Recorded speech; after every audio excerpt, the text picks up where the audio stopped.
Let's mic, history को जानो।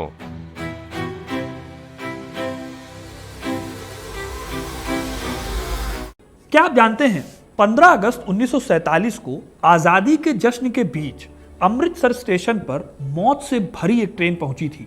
लेकिन इस ट्रेन से एक भी यात्री बाहर नहीं निकला।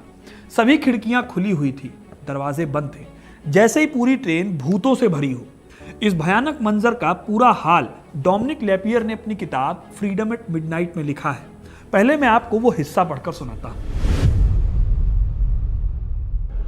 15 अगस्त की झुकती दोपहर को अमृतसर के स्टेशन मास्टर छेनी सिंह विलाप और उन्माद में डूबी शरणार्थियों की भीड़ को काटते हुए आगे आ रहे थे। स्टेशन पर नंबर 10 डाउन एक्सप्रेस आई थी। इस ट्रेन ने छेनी सिंह के सामने एक ऐसा सीन रखा जिसे वो जीवन भर भूल नहीं पाए। लोको पायलट का चेहरा एकदम फक हुआ पड़ा था और 4 हथियारबंद सैनिक उसको गार्ड कर रहे थे। छेनी सिंह समझ गए कि कुछ बहुत भयानक बात हुई है। उन्होंने आगे बढ़कर ट्रेन की 8 बोगियों को घूर कर देखा। सारी खिड़कियां खुली थी, लेकिन अंदर एक भी आदमी दिखाई नहीं दे रहा था। एक भी दरवाजा खुला नहीं, एक भी आदमी बाहर नहीं निकला। तो क्या उस ट्रेन में केवल अदृश्य भूत यात्रा कर रहे थे? चारों तरफ पसरे एक अजीब सन्नाटे में छेनी सिंह ने पहली बोगी का दरवाजा खोल दिया। बोगी में कदम रखते ही उन्हें समझ आ गया कि 10 डाउन एक्सप्रेस से एक भी यात्री नीचे क्यों नहीं उतर रहा था। नहीं, उस ट्रेन से केवल अदृश्य भूतों ने यात्रा नहीं की थी। उस ट्रेन में केवल लाशें लदकर आई थी। डिब्बे के फर्श पर लाशों के ढेर गड्ढम गड्ढ पड़े हुए थे। कटे हुए गले, फटी हुई खोपड़ियां बाहर निकली जा रही थी। कटे कटाए हाथ पैर और धड़ डब्बे के गलियारे में बिखरे पड़े थे। उस भयंकर सन्नाटे में स्टेशन मास्टर ने किसी के कराहने का हल्का आभास पाया। ये सोचकर कि शायद कोई जिंदा बच गया हो, छेनी सिंह ने पुकारा, सुनते हो, यह अमृतसर है। इन शब्दों को सुनकर कुछ लाशों ने हिलना शुरू किया। एक औरत ने अपने बगल में से अपने पति का सिर उठाया और उसे बाहों में भरकर दहाड़े मारकर रोना शुरू कर दिया।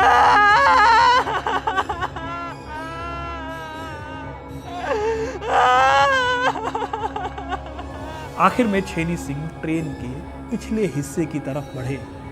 उधर बड़े बड़े सफेद अक्षरों में हत्यारों की चुनौती का संदेश अंकित था। यह ट्रेन हम नेहरू और पटेल के नाम आजादी की सौगात के बतौर भेज रहे हैं। फ्रीडम एट मिडनाइट की किताब में लिखा हुआ यह सीन वो भयानक मंजर था जिसने पूरे इंडियन सबकॉन्टिनेंट की आत्मा को झकझोर कर रख दिया और आने वाली पीढ़ियों को हमेशा याद दिलाता रहा कि विभाजन सिर्फ जमीन का बंटवारा नहीं था, यह इंसानियत की सबसे बड़ी त्रासदी थी। ये वही कहानी है जिसे हम ट्रेन टू पाकिस्तान के नाम से भी जानते हैं। आज के इस वीडियो में मैं आपको बताऊंगा कि विभाजन के टाइम पर ट्रेनों का रोल क्या था, कैसे लाखों लोगों को ट्रेन की वजह से नई जिंदगी मिली और कैसे इन्हीं ट्रेनों की वजह से हजारों लोगों को अपनी जान गंवानी पड़ी। तो वीडियो को दोस्तों पूरा देखिएगा, क्योंकि अपना इतिहास नहीं जानोगे तो खुद को कैसे पहचानोगे। लेखक उर्वशी बुटालिया अपनी किताब the other side of silence में बताती हैं कि विभाजन की हिंसा में करीब 10 लाख लोगों की मौत हुई थी। करीब 1 लाख महिलाओं का या उनका अपहरण कर लिया गया। अब आपको हर जगह यह बात सुनने को मिल जाएगी कि विभाजन की नींव बहुत पहले रखी जा चुकी थी। अंग्रेजों की फूट डालो और राज करो की नीति हिंदू मुस्लिम राजनीति की खाई वगैरह वगैरह। इन सब की डिटेल्स में मुझे नहीं जाना, लेकिन जब 3 जून 1947 को माउंटबेटन योजना की घोषणा हुई और सिरिल रेडक्लिफ ने सिर्फ 5 हफ्तों में विभाजन की एक लाइन खींच दी, तो इन सब से अलग जो प्रैक्टिकल प्रॉब्लम आई वो ये थी कि लाखों लोग रातों रात अजनबी हो गए।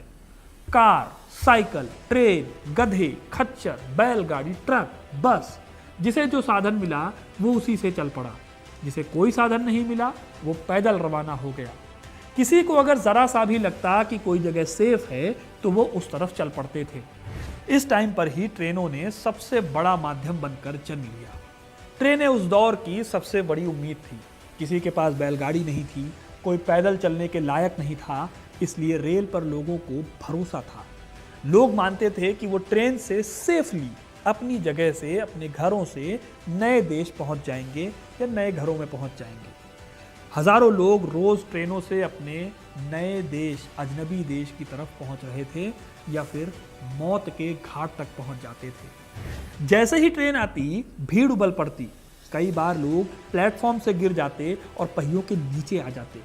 1947 की उन गर्मियों में दूर से ट्रेन का नजर आना ही पंजाब के लोगों को एक अजीब दीवानगी से भर देता था। डिब्बों में सामान सहित या सामान के बिना इतने ज्यादा लोग चढ़ जाते थे कि ऐसा लगता था कि उनके वजन के मारे गाड़ी खिसक पाएगी भी या नहीं। कई बार ऐसा लगता कि डिब्बे की दीवारें टूट जाएंगी और लोग भरभरा कर बाहर गिर पड़ेंगे। दरवाजों, खिड़कियों से इतने लोग लटक जाते, छतों पर इतने लोग चढ़ जाते और डिब्बों के बीच की खतरनाक जगहों में भी इतने लोग जा घुसते कि दुखों, आशंकाओं और पसीनों की गंध में डूबी वो ट्रेनें चलती किस तरह से थी, कई लोगों को इसी पर आश्चर्य होता था। सोचिए, अगर आप उस दौर में होते और अपने परिवार को लेकर इस तरह की ट्रेन में बैठते तो क्या आपको नींद भी आती? लेकिन दोस्तों, कुछ ही दिनों में ये ट्रेनें मौत के मंजर में बदल गई। इतिहासकार यास्मीन खान अपनी किताब द ग्रेट पार्टीशन में लिखती हैं कि उस समय ट्रेनें सिर्फ यात्रा का साधन नहीं थी, वो विभाजन की सबसे भयानक कहानियों की गवाह बन गई थी।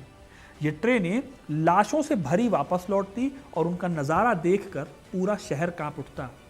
जैसे माइग्रेशन करने वाले लोग ट्रेन को देखते ही खुश हो जाते थे, वैसे ही ट्रेनों पर हमला करने वाले भी खुश हो जाते थे। इन ट्रेनों को बीच राह में रुकवाने के इन हमलावरों के कई अलग तरीके थे। लाइनों पर कोई रोड़ा रख देना, ड्राइवर को पहले से ही डरा धमका कर या फुसला कर रखना ताकि खुद वही अपनी ट्रेन को किसी खास जगह पर रोक दे। ट्रेन में अपना कोई ऐसा आदमी घुसा देना जो खास जगह के आते ही ट्रेन की चेन खींच दे। सिख नारा लगाते सत श्री अकाल, मुसलमान कहते अल्लाह अकबर, और फिर रुकी हुई ट्रेन पर हमलावर टोलियां खूंखार पने के साथ टूट पड़ती। ऐसा नहीं है कि इन ट्रेनों को गार्ड करने वाले सैनिक नहीं थे, लेकिन ऐसी कई घटनाएं दर्ज हुई जिसमें मुसलमान सैनिक मुसलमानों के हमलों को नहीं रोक पा रहे थे और वहीं हिंदू सैनिक भी हिंदुओं की तलवारों का विरोध नहीं कर पा रहे थे। इसी वजह से इन ट्रेनों का नाम ही पड़ गया विभाजन की ट्रेनें, द ट्रेन्स ऑफ पार्टीशन। ट्रेनों में होने वाली इस क्रूरता के सबसे बड़े सेंटर बने पंजाब और बंगाल। ट्रेनें लाहौर से अमृतसर और दिल्ली की ओर आती तो कभी दिल्ली से कराची की ओर जाती, लेकिन अक्सर इनमें लोग जिंदा नहीं बचते थे। कई बार पूरे गांव के गांव इन ट्रेनों पर सवार हो जाते और बीच रास्ते में उनका कत्लेआम कर दिया जाता। इयान टैलबॉट ने अपनी किताबों, खासकर Punjab and the Raj 1849 to 1946 और दूसरी किताब द पार्टीशन ऑफ इंडिया में इस पूरी जर्नी के बारे में डिटेल में लिखा है। वो लिखते हैं, रेलवे जो लाखों लोगों को एक जगह से दूसरी जगह ले जा रही थी, वो खुद जेनोसाइड के स्थल बन गए। ट्रेनों में सिर्फ शव पहुंचते, कई बार शायद ही कोई जीवित बच पाता था। पंजाब के मैदानों से गुजरने वाले शरणार्थी ट्रेनें खास तौर पर अनसेफ थी। कई बार पूरी की पूरी ट्रेन रोककर उसमें सवार हर एक शख्स को मौत के घाट उतार दिया जाता था। इस तरह से एक टाइम पर ट्रेनों में लोगों की बजाय बस लाशों को ढोया जा रहा था। इन ट्रेनों में बैठा हर इंसान अपनी पूरी जिंदगी समेटे था। कोई माँ अपने बच्चों को कसकर पकड़ कर बैठी थी, कोई बुजुर्ग अपने पुश्तैनी घर की मिट्टी की डिबिया छाती से लगाए बैठता था, कोई युवा अपनी नई दुल्हन को बचाने के लिए उसे पर्दे के भीतर छिपा रहा था। लेकिन जब ट्रेन स्टेशन पर पहुंचती तो ये सपने टूटी हुई लाशों में बदल चुके होते थे। खुशवंत सिंह ने इस पर एक प्रॉपर नॉवेल लिखा है जिसका नाम ही है ट्रेन टू पाकिस्तान। इसमें वो लिखते हैं, गांव के लोग सोचते थे कि ट्रेन उन्हें बचा लेगी, लेकिन वही ट्रेनें उन्हें असल में मौत के मुंह तक ले गई। ऐसा नहीं है कि ये हमले सिर्फ हिंदुओं के ऊपर हो रहे थे, इस गलतफहमी में मत रहिएगा। भारत और पाकिस्तान दोनों तरफ ट्रेनों पर एक जैसे हमले हो रहे थे। फ्रीडम एट मिडनाइट से पता चलता है कि दोनों ही तरफ इंसान का लिंग उसका वो अंग बन गया, वो बॉडी पार्ट बन गया जो तय करता था कि उसकी लाइफ बचेगी या नहीं बचेगी। भारत में सिखों और हिंदुओं ने ऐसी प्रत्येक ट्रेन यात्री का कत्ल कर दिया जो मर्द हो और जिसका खतना हो चुका हो। ऐसे ही पाकिस्तान में भी हमलावर उस हर मर्द यात्री के लिंग की जांच करते थे, जिसका खतना नहीं होता था उसे मार दिया जाता था। ऐसे दौरे कई बार आए जब लाहौर और अमृतसर के स्टेशनों पर पहुंचने वाली हर ट्रेन लाशों और घायलों से ही लदी मिली। अक्सर ट्रेनों के दरवाजे के नीचे से खून रिस रिस कर पटरियों पर गिरता था।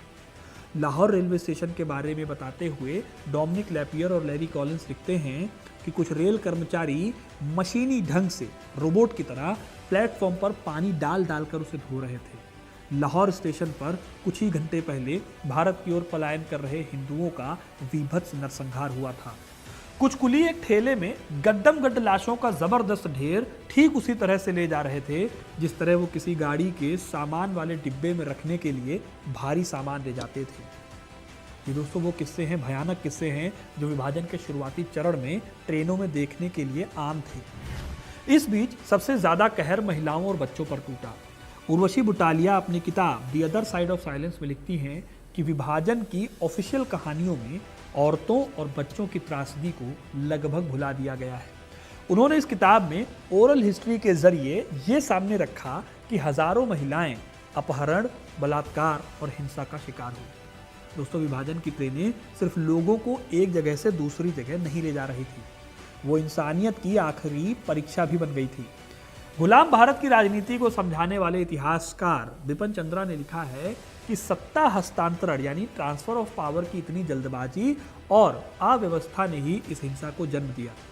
अगर प्लान्ड तरीके से बॉर्डर जस्टिफाई होते और लोगों के माइग्रेशन की व्यवस्था होती तो शायद ट्रेनें मौत की गाड़ी नहीं बनती। लेकिन सत्ता की राजनीति ने आम इंसान की जिंदगी से ज्यादा अहमियत जल्दबाजी को दी। सबसे बड़ी बात है कि विभाजन की कहानी सुनते वक्त अक्सर हमारी स्टडी और हमारी बहसें पॉलिटिकल एरिया तक ही रह जाती हैं।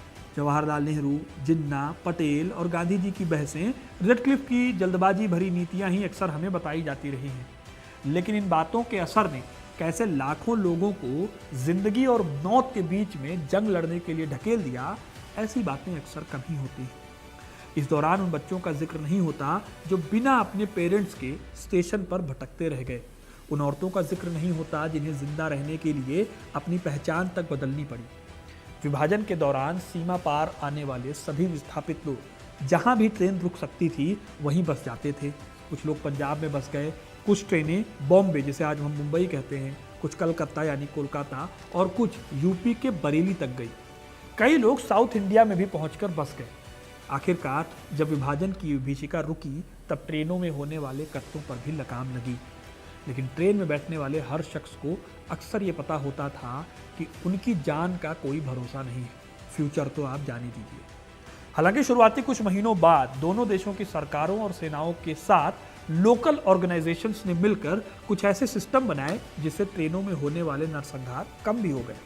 सबसे पहला कदम था ट्रेनों को मिलिट्री की सेफ्टी देना ताकि हमलावरों से लोगों को बचाया जा सके। जब हालात बहुत बिगड़ गए तो इंडियन आर्मी और पंजाब बॉर्डर मिलिट्री पुलिस को इन ट्रेनों का जिम्मा दिया गया। इस दौरान डिब्बों के अंदर ही नहीं, ट्रेनों की छतों पर भी सैनिकों को तैनात किया गया। ट्रेनों के साथ साथ रेल पटरियों और स्टेशनों पर चौकसी कड़ी कर दी गई ताकि हमलावर घात लगाकर हमला न कर सके जैसा वो पहले कर रहे थे। इस तरह धीरे धीरे शरणार्थियों का भरोसा फिर से बनना शुरू हुआ जो विभाजन की हिंसा में टूट गया था। दूसरा कदम था कॉन्वॉय सिस्टम की शुरुआत। पहले जो शरणार्थी ट्रेनें होती थी उनका कोई फिक्स टाइम नहीं होता था, इस वजह से उनका सुराग लगाना आसान था। इसके बाद ट्रेनों को ग्रुप्स में बांटा गया, तय समय पर अच्छी खासी सुरक्षा के साथ उनको भेजा जाने लगा। दिल्ली, अमृतसर और लाहौर जैसे बड़े स्टेशनों पर डिफेंस कॉरिडोर बनाए गए ताकि कोई भी भीड़ या हमला ट्रेन तक ना पहुंच पाए। दोस्तों, हालात इतने गंभीर थे कि भारत और पाकिस्तान की नई बनी सरकारों को भी कंबाइन रूप से कदम उठाने पड़े। सितंबर 1947 में इंटर डोमिनियन एग्रीमेंट साइन हुआ।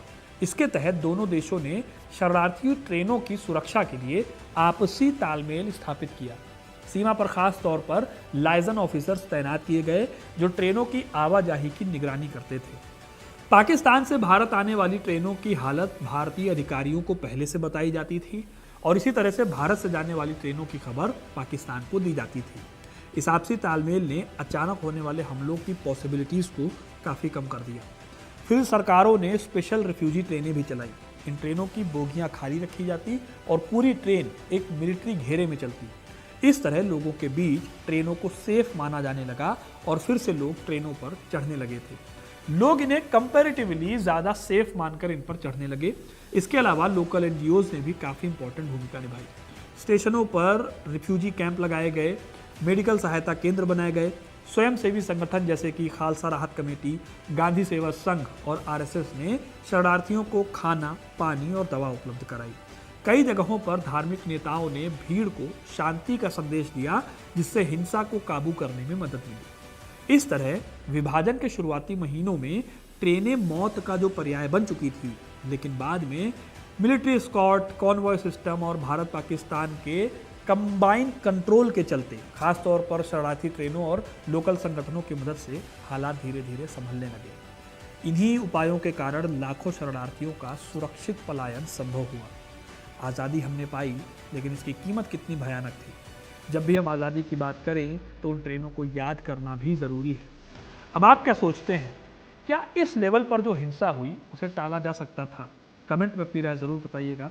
वीडियो अगर पसंद आया है तो इसे लाइक और शेयर करें और ऐसी इंटरेस्टिंग कहानियों के लिए, इतिहास से जुड़े रहने के लिए हिस्ट्री कनेक्ट को सब्सक्राइब ज़रूर करें। धन्यवाद।